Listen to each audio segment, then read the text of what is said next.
Thomas was alone.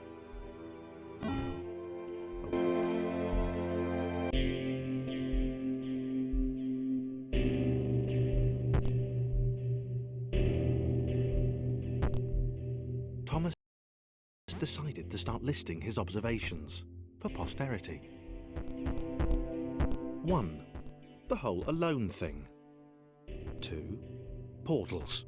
They led somewhere. He'd yet to work out where. 3. Falling. Thomas was absolutely fantastic at falling. He was almost as good at falling as he was at observing.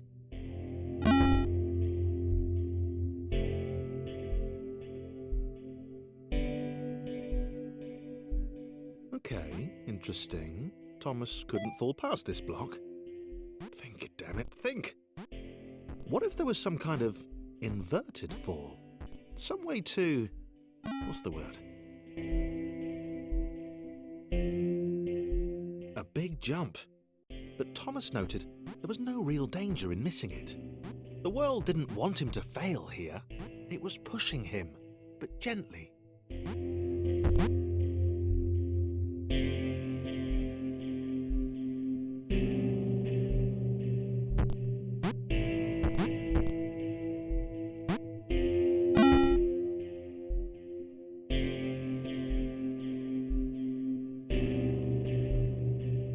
This all seemed a little dangerous.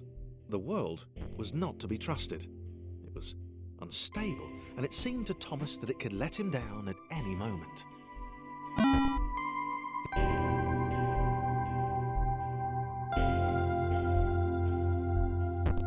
Thomas wondered whether the portals were actually taking him anywhere. He felt like he was making progress, but there wasn't really any way to know. He seemed to be moving predominantly up and to the right, which might or might not.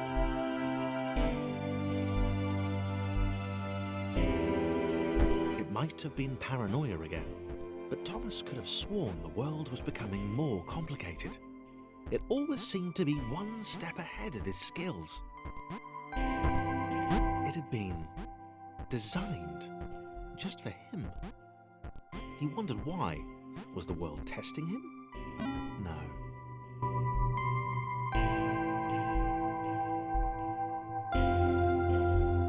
Something about the boiling, toxic, glowing water intimidated Thomas. He didn't like it. He certainly didn't want to swim in it.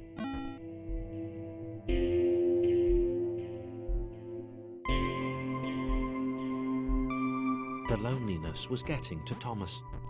No amount of observation or obsessive note-taking could combat that.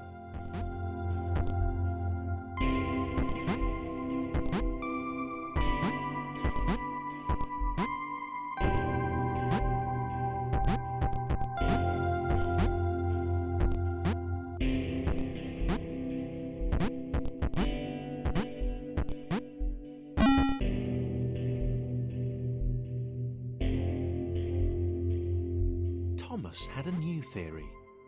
The world was training him. He could feel himself getting smarter.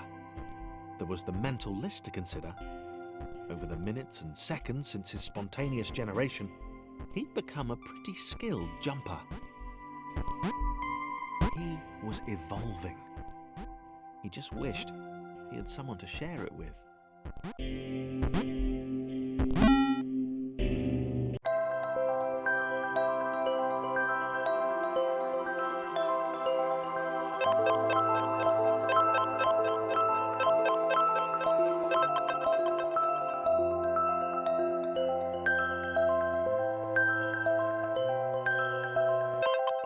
Chris took an immediate and deep dislike to the skinny red rectangle. Who the hell did this Thomas think he was?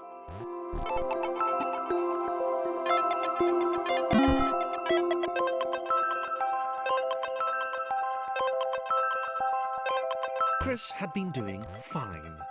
He wasn't the highest jumper, but he'd held his own. He'd even been graceful at times. Well, not actually. Not technically graceful, it's probably the wrong word, but you know, fine. There was that skinny little runt leaping about like he owned the place.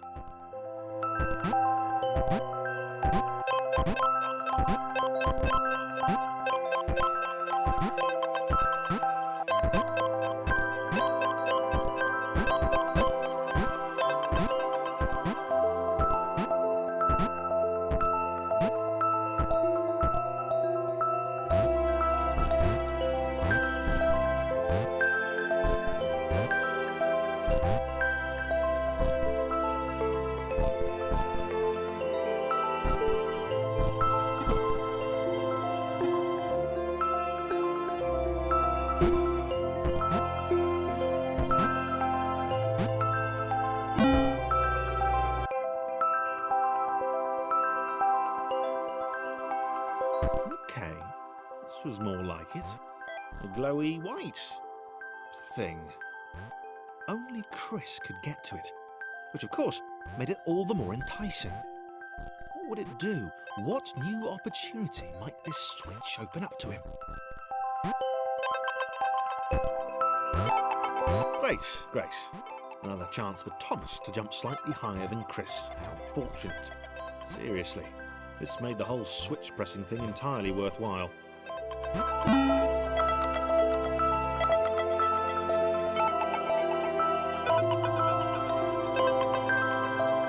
Was this good? Because on the surface, it did not seem good. Chris was pretty scared. Little Red seemed fine, happy to be on his merry little adventure. Chris couldn't shake the feeling that things had taken a significant turn for the worse since Thomas had joined him. Sure, he'd been able to piggyback his way to ever so slightly higher platforms, but where had that got him? Well, to ever so slightly higher platforms, which was sort of his point.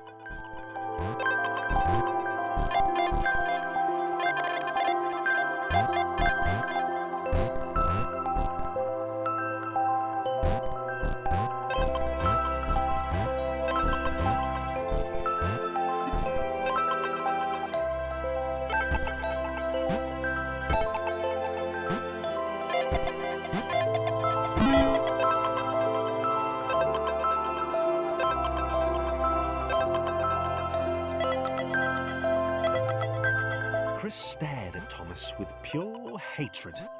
He seemed so very happy at their situation. Friends together, a brave fellowship of quadrilaterals on a quest for greatness. That would be fine. But it was all the obvious observation that Thomas was doing which grated. Every time they saw something vaguely new, Chris would hear a satisfied little from the vaulting idiot. He hoped the next portal would split them up, if only for a few levels.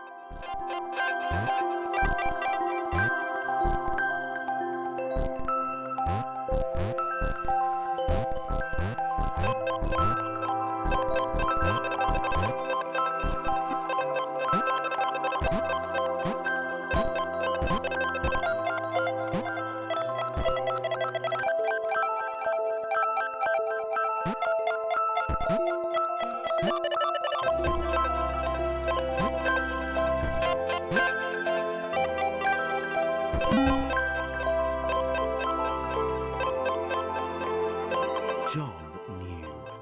He knew that this was his chance, a moment to shine. This was game day.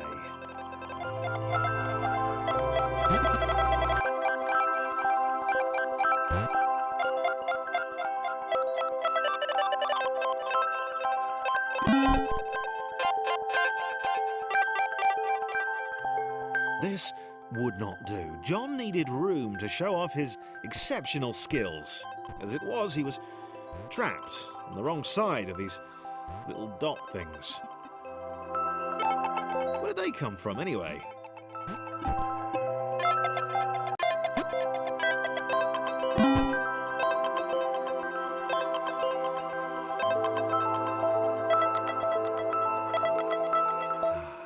John inhaled the air of the open space, and it smelled of awesome. Time to flex those muscles, to put his training to use, time to show those little dots how it was done. John decided to press the switch to let the little dots catch up with him. John cared for his new allies. You could tell from the sympathetic expression he'd practiced in the mirror all these years.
John inhaled the air of the open space, and it smelled of awesome. Time to flex those muscles, to put his training to use, time to show those little dots how it was done. John decided to press the switch to let the little dots catch up with him. John cared for his new allies. You could tell from the sympathetic expression he practiced in the mirror all these years.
John was happy to keep helping.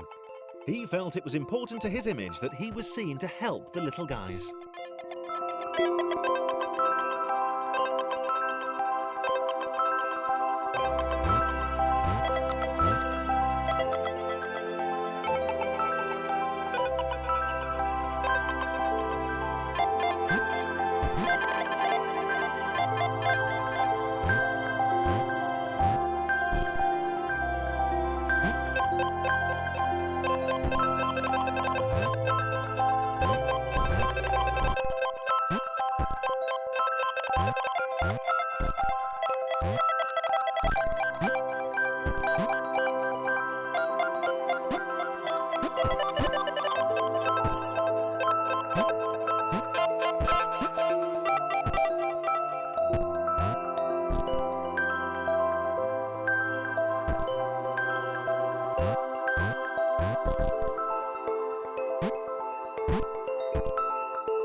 He didn't mind them so much either. The red one, Thomas, had a charming way of applauding every time John jumped.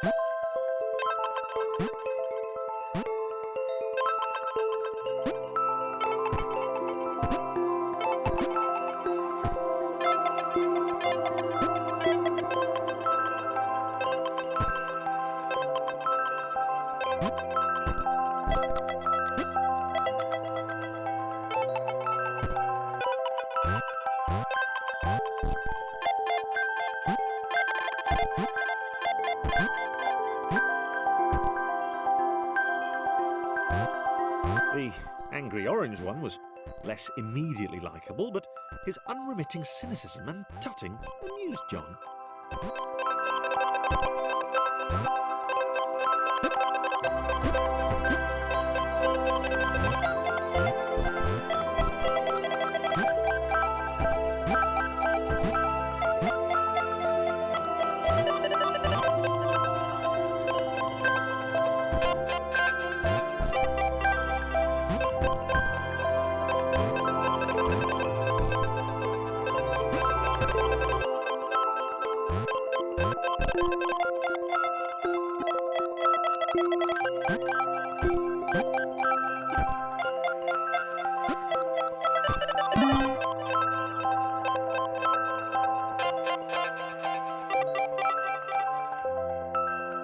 This was interesting. A floating target. This would require coordination, balance, and timing. John was sure the dots would be lost, but he was happy to guide them to triumph.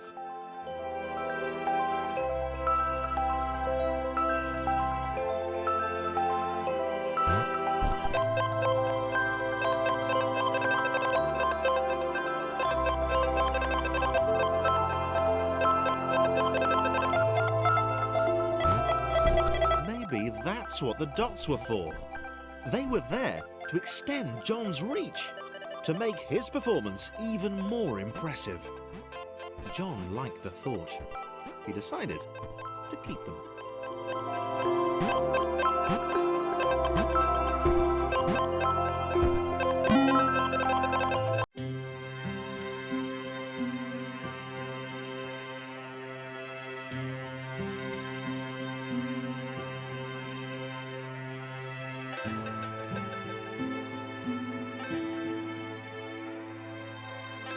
So, this was how Claire would die. She knew it would happen eventually. She was rubbish at jumping, and she moved slowly. She felt a little like her continued existence was breaking some kind of natural order. The crumbling pillar was a dramatic death, she supposed. Wait, what? Claire couldn't shake the feeling that she was not, in fact, dead. It was at that moment that Claire realised she had superpowers. She'd need a cape, There was no getting around that. You couldn't be a superhero without a cape. Claire didn't want confusion. If you saw a cape, that made matters clear. You knew what you were dealing with. Claire was all about communication. And, you know, floating in water, which was her superpower.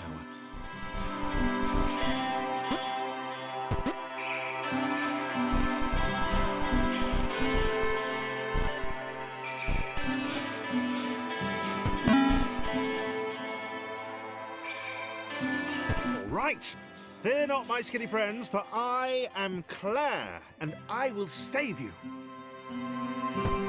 Claire needed to come up with a superhero name as soon as possible.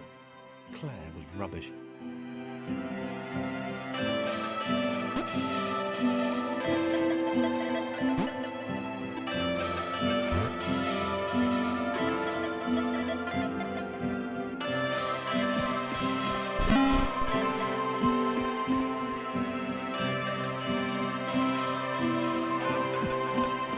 Arrived just in time, which was, of course, the perfect moment for superheroes to arrive.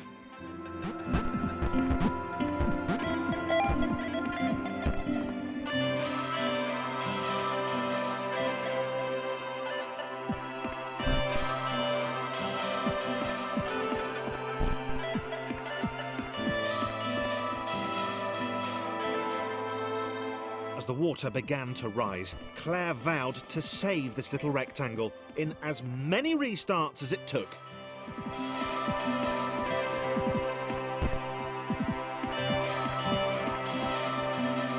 Claire wondered if Thomas would make a good son. Claire arrived just in time, which was, of course, the perfect moment for superheroes to arrive.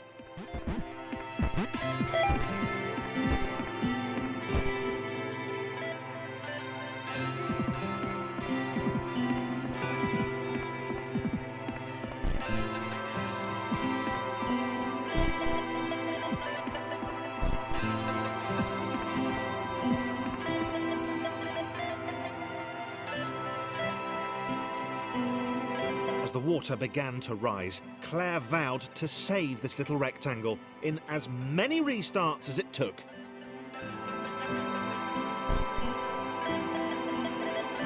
Claire wondered if Thomas would make a good sidekick. Or was she more the lone Avenger type? She liked that. The sole hero in a world of rectangles and conveniently placed pools of toxic water.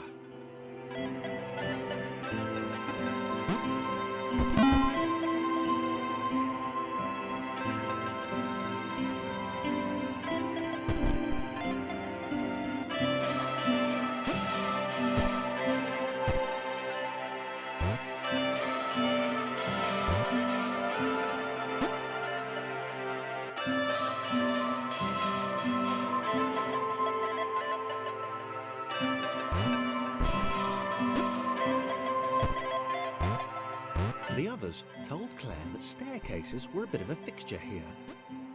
Claire wondered why the world made it so difficult.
Claire probably needed a nemesis, a villain who would show their true colours at the worst possible moment, hurting all she held dear.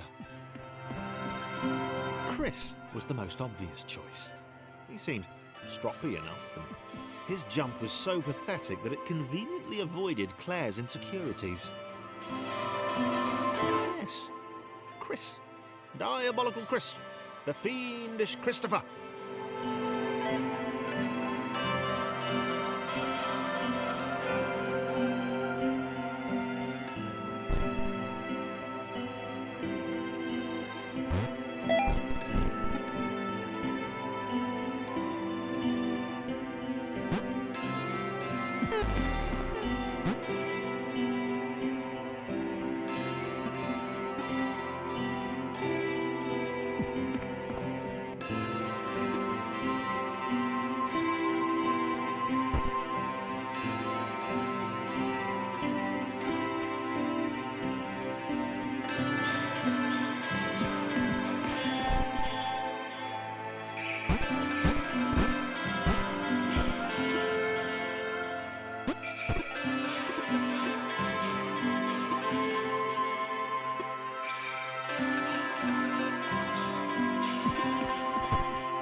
Gone?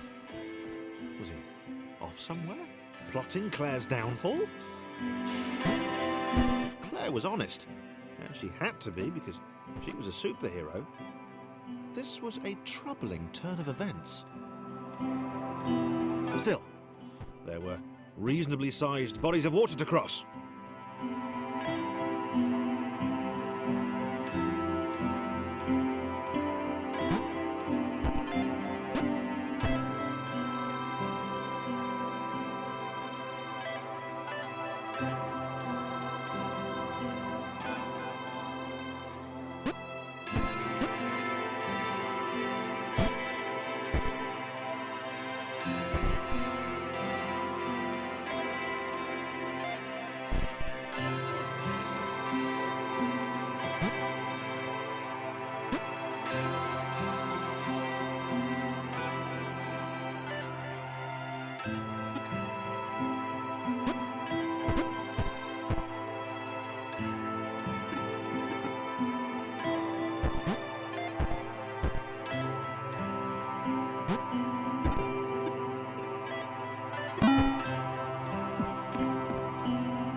Platforms over water, eh?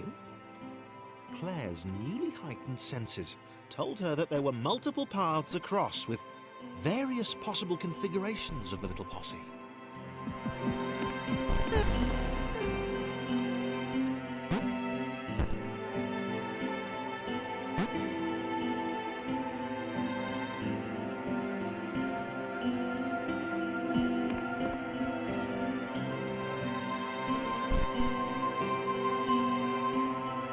They were doing really well.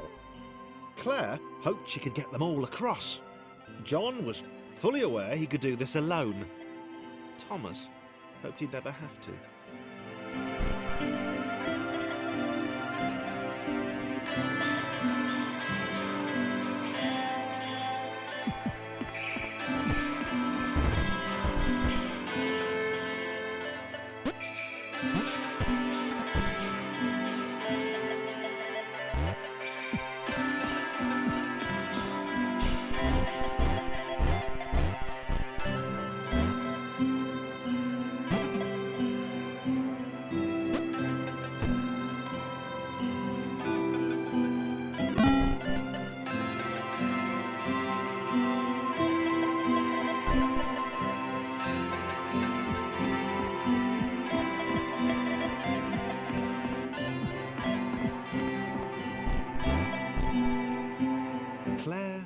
Alone, which was odd, because she wasn't meant to be alone. She needed to be where there were rectangles to save. Being the only superhero in a given space kind of defeats the object. spikes? That was new. Claire avoided them. She decided they were most likely her kryptonite. Not the rubbish red kryptonite either, the proper radioactive green stuff.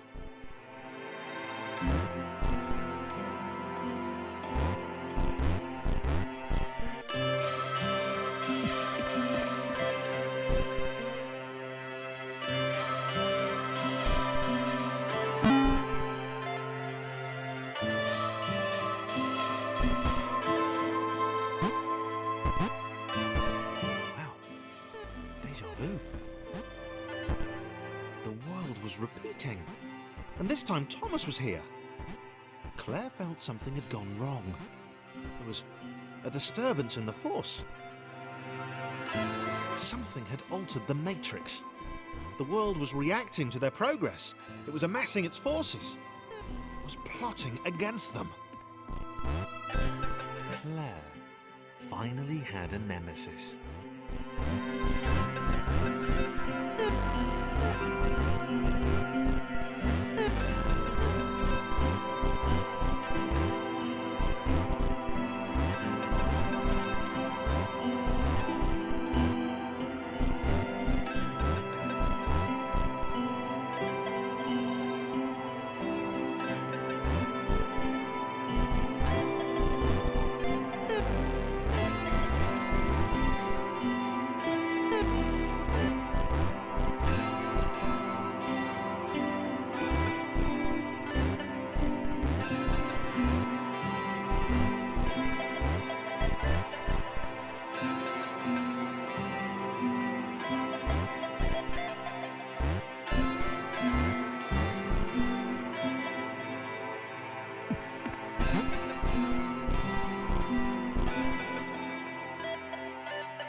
Laura was pleased this one was behind a wall. Maybe he'd never know what she could do. Maybe they could just have a conversation, hang out. As long as he didn't find out what she could do, which would never happen so long as they stayed.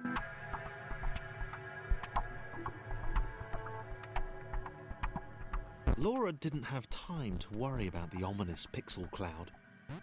It had been following her for some time and it had kept itself to itself.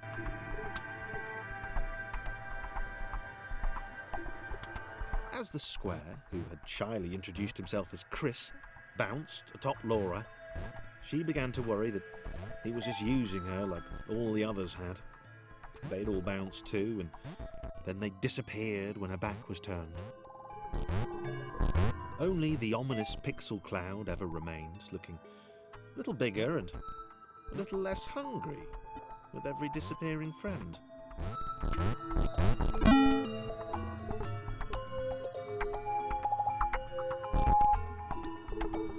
With every bounce, Laura found herself less and less irritated by Chris. She started to miss him when he wasn't there, on another platform or something.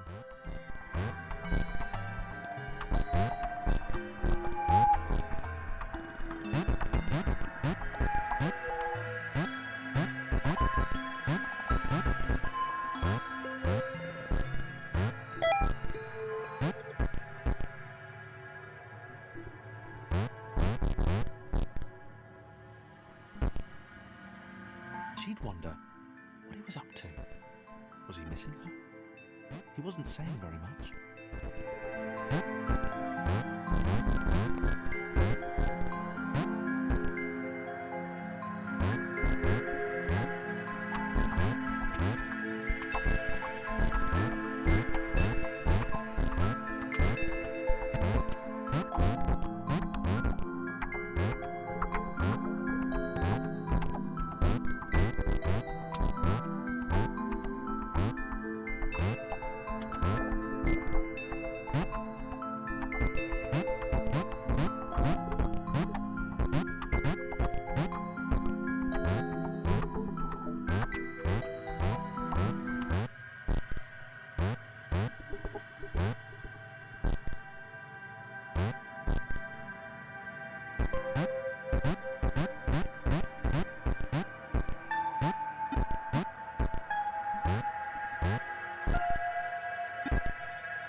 Chris was in love.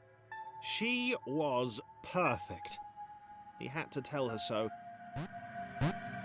At some point, he would definitely tell her. Probably best to wait for a moment the large, ominous pixel cloud wasn't about, though. Yeah, probably best to wait.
Chris was massively disappointed to run into the gang again.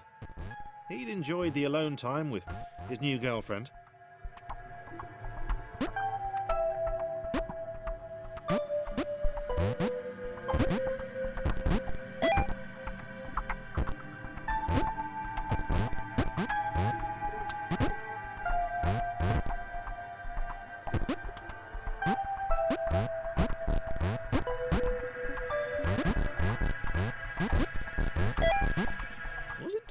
To refer to Laura as his girlfriend? Only if I say it out loud, he told himself. He didn't want to scare her off.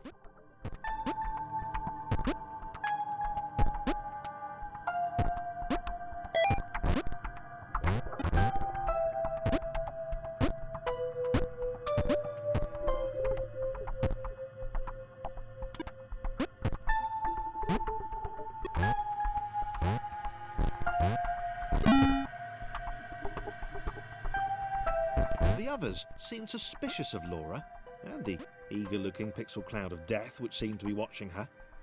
Sure, they'd use her inherent bounciness to reach slightly higher jump points, but they wouldn't strike up a conversation with her.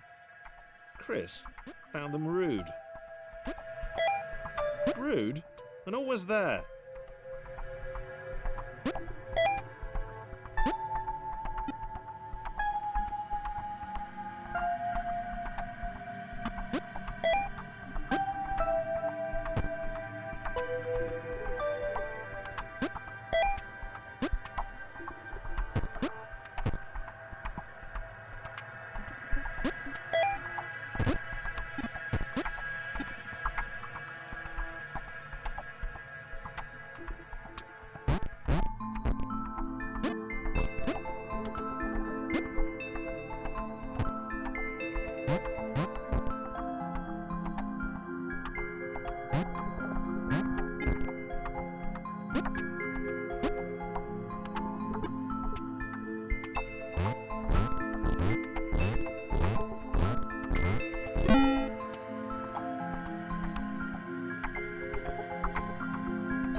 The others wouldn't drop it.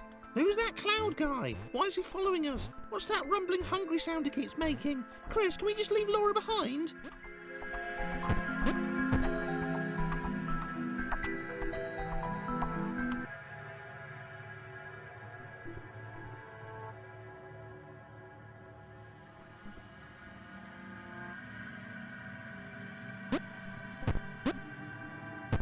Rude.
liked her new gang.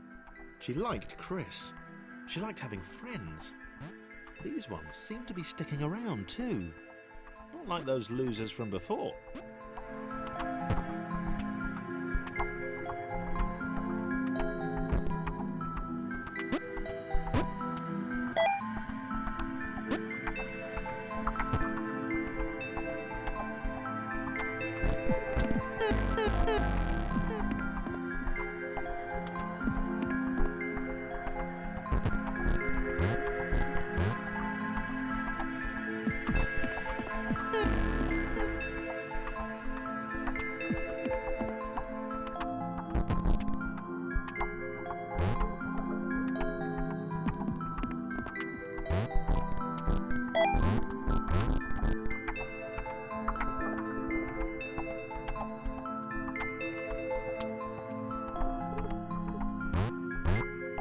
Laura liked her new gang.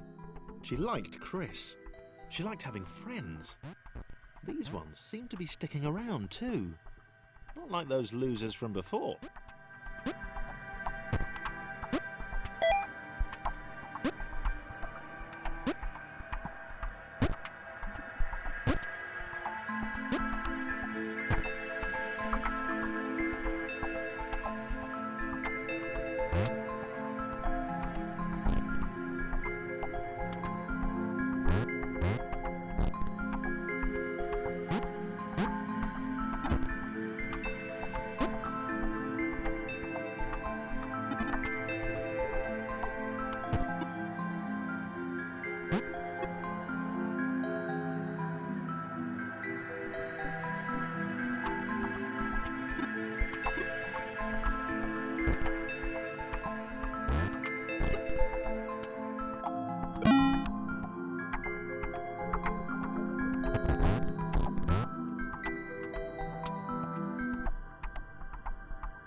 The pixel cloud was getting closer. It was spending more and more time hovering around. Laura could tell it was making the others uncomfortable.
Did not like the cloud. He'd long since stopped listing his observations, but he instinctively observed that this thing was bad. And he'd been right about the water.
Chris was in love, and that was fantastic and everything, but that didn't mean they could let the doom cloud keep following them. Thomas was going to put his foot down once they got to the next level.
Could tell Chris was in love, and that was fantastic and everything, but that didn't mean they could let the doom cloud keep following them.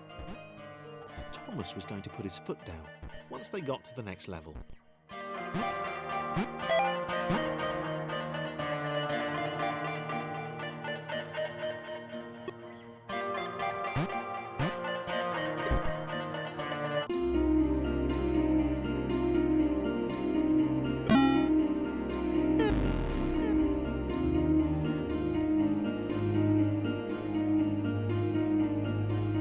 Chris missed Thomas. Wow. Did not see that coming. He felt a little guilty too. Without his love for Laura and subsequent reunion with the guys, Thomas would probably still be with them.